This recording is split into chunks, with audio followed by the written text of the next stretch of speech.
Hello everyone, welcome to my PowerPoint presentation, and the title of my presentation is about Edgar Dale's Cone of Experience.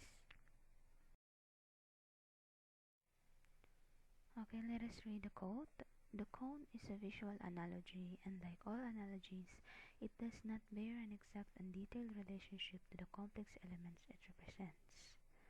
So for the cone of experience, it does not only says an exact information about learnings. Usually, it says what they do in a different way of aspects.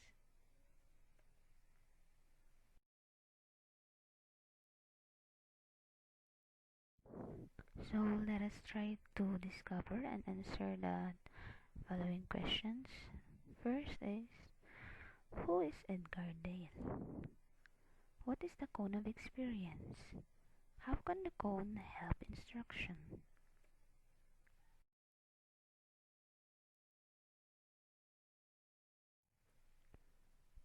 So the first question talks about who is Edgar Dale. Edgar Dale served on the Ohio State University faculty from 1929 until 1970. He was an internationally renowned pioneer in the utilization of audiovisual materials in instruction. He also made major research contributions in the teaching of vocabulary and testing readability of text. Jean S. Chal, an OSU PhD graduate who went on to become a leading innovator in reading research. Perhaps Professor Dale's most famous concept was called the cone of experience, a graphic depiction of the relationship between how information is represented in instruction and the outcomes for learners. In short, Edgar Dale was the person who discovered or who invented the cone of experience.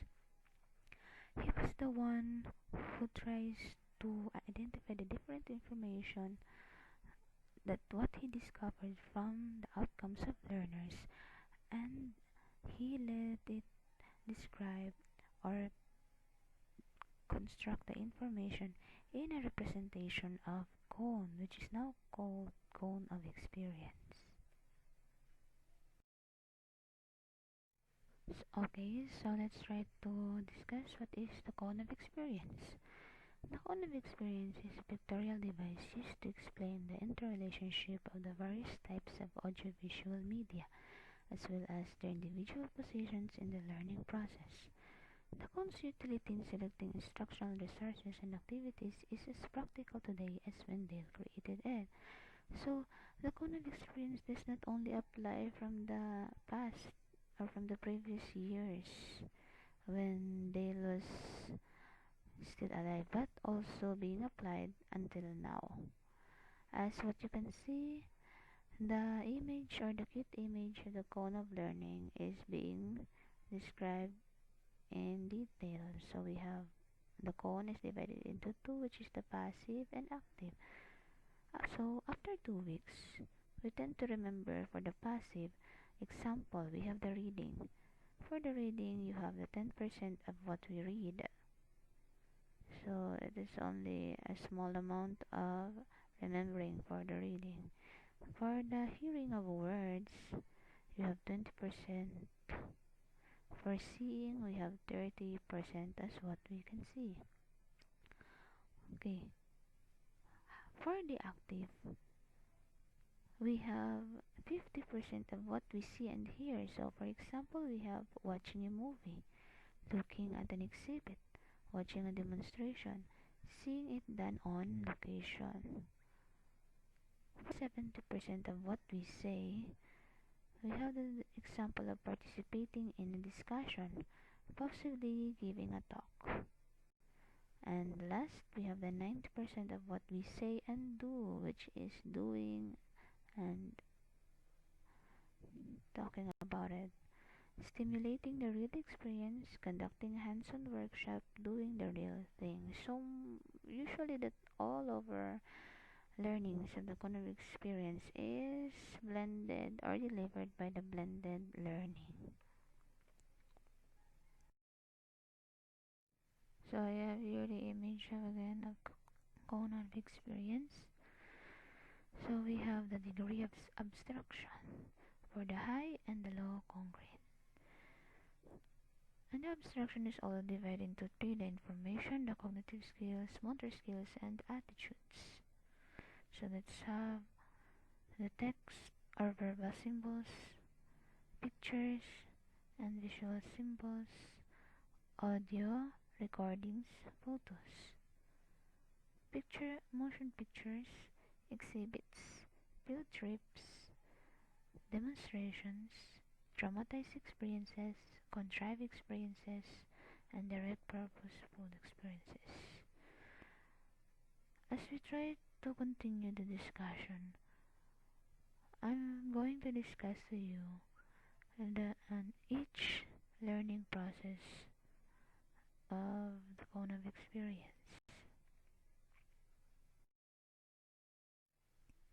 Okay, so we have the levels of the cognitive experience. The levels of the cognitive experience are divided into three. The first one is inactive, which is the direct experiences. For the direct experiences, we have the direct purposeful, the contrived, and the dramatized. For the second level, which is called the iconic or pictorial experiences, we have the demonstration, study trips, exhibits, educational television, motion pictures, recordings, radio, and still pictures. And for the last level, we have the third level, symbolic, a highly abstract experiences. It is also known as the visual symbols and the verbal symbols. Let's try to discuss the first level of cognitive experience, which is the inactive. So the first part in inactive is the direct and purposeful experiences. Okay, first it is a hand experiences. It has a different participation in the outcome and mostly use of all our senses. So for example, we have working in a homeless shelter, tutoring younger children. The more you are exposed to these experiences, it is already known as the direct and purposeful experiences.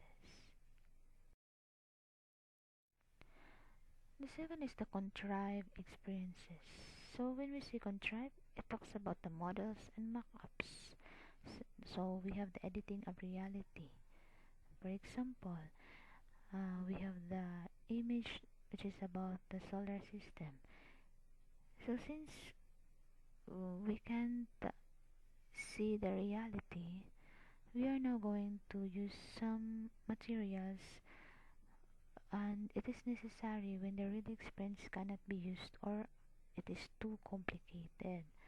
So instead of going to the outer space to learn the different types of planets, instead we use some materials for us to be able to deliver or to discuss the lessons well.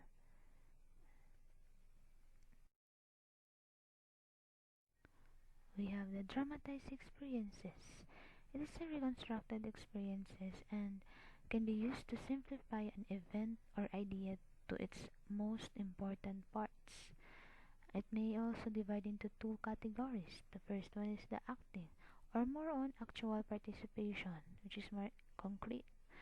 For the observing, you have a watching and dramatization, which also takes place. So we have the role play.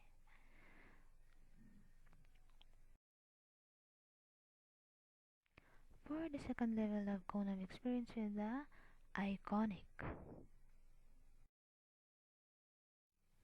For the iconic on the cone, we have the progressively moving forward greater use of imagination. So this is being applied here for the learners to use their wide imagination for them to be able to understand. Successful use in a classroom depends on how much imaginative involvement the method can elicit from the students. So we have the demonstrations, study trips, exhibits, motion pictures, educational television, radio recordings, and still pictures. So let's start from the demonstration. It is a visualized explanation of an important fact, idea, or process. It shows how certain things are being done. For example, how to make a peanut butter and jelly sandwich. It is being demonstrated how to play the piano. The learners will be able to learn unless the teacher let them play the piano, how to lift a fingerprint, and so on. Okay, for the study trips, you have watch people do things in a real situation and observe an event that is unavailable in a classroom. So, students are being taught in different kind of situations, which usually real situations, but sometimes they are involved in observing event, which is not usually available in the classroom. So, in this picture, it shows the examples of study trips. So for the exhibits, you have something seen by a spectator.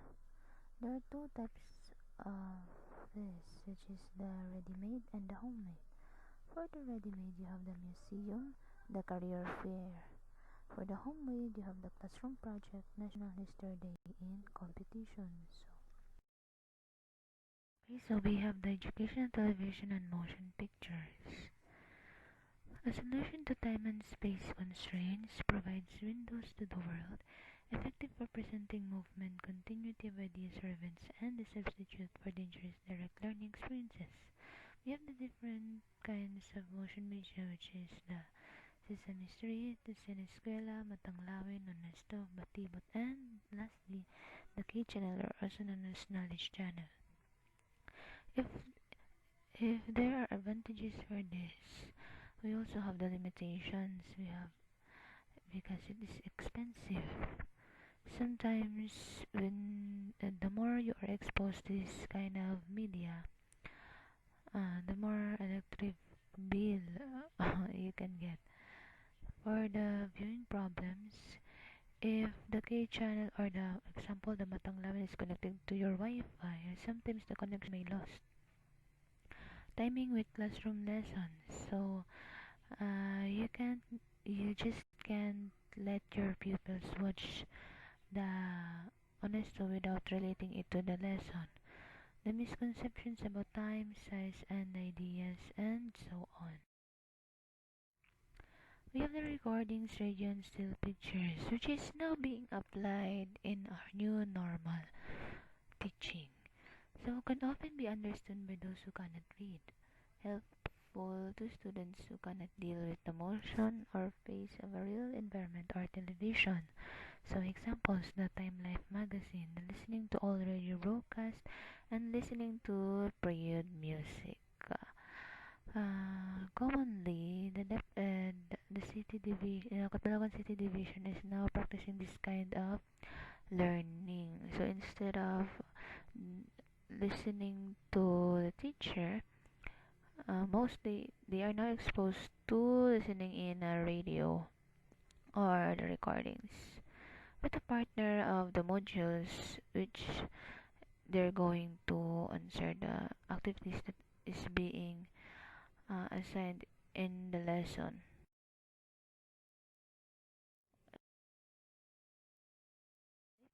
Very little immediate physical action. The difficult only if one doesn't have enough direct experience to support the symbol and use at all levels of the cone varying importance. It involves two, which is the visual symbols and the verbal symbols. For the visual symbols you have no longer involves reproducing real situations because it is already given. Usually chalkboard and overhead projectors is the most widely used media. And it also helps students see an idea, event, or processes. For example, the chalkboard, the flat maps. For the verbal symbols, you have two types. The written words more abstract, the spoken words less abstract. You have the examples, discussion, explanation, or lecture, which is being applied in the classroom. Now let's try to compare the two, concrete versus abstract learning. For the concrete learning, you have the first-hand experiences. The learner has some control over the outcome and incorporates the use of all five senses. For the abstract learning, you have difficulty when not enough previous experience or exposure to a concept. Every level of the cone uses abstract thinking in. So, what are the influences on the cone of experience? Hoban and Zisman's visual media graph value of education technology is based on their degree of realism. Jerome Bonner's theory of instruction. There are three levels in the learning process. For the inactive, we have the direct experience, iconic, representation of experience, symbolic.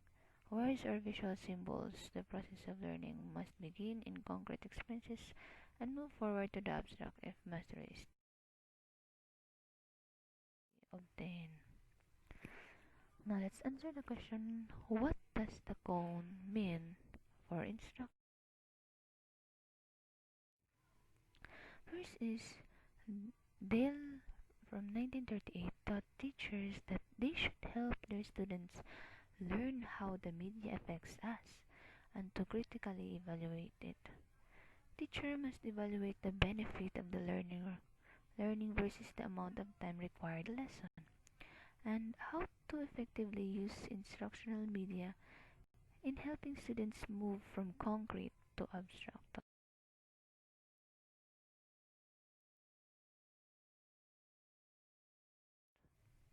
So the intentions of cognitive experience by Dale wrote that may lead you to a more useful way of thinking about audiovisual materials and their application in the classroom. The levels of the cone are interactive, and as one moves up to the cone, there is not necessarily an increase in difficult but rather an increase in abstract.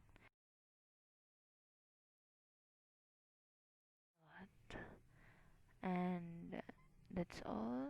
I hope you've learned something, and thank you.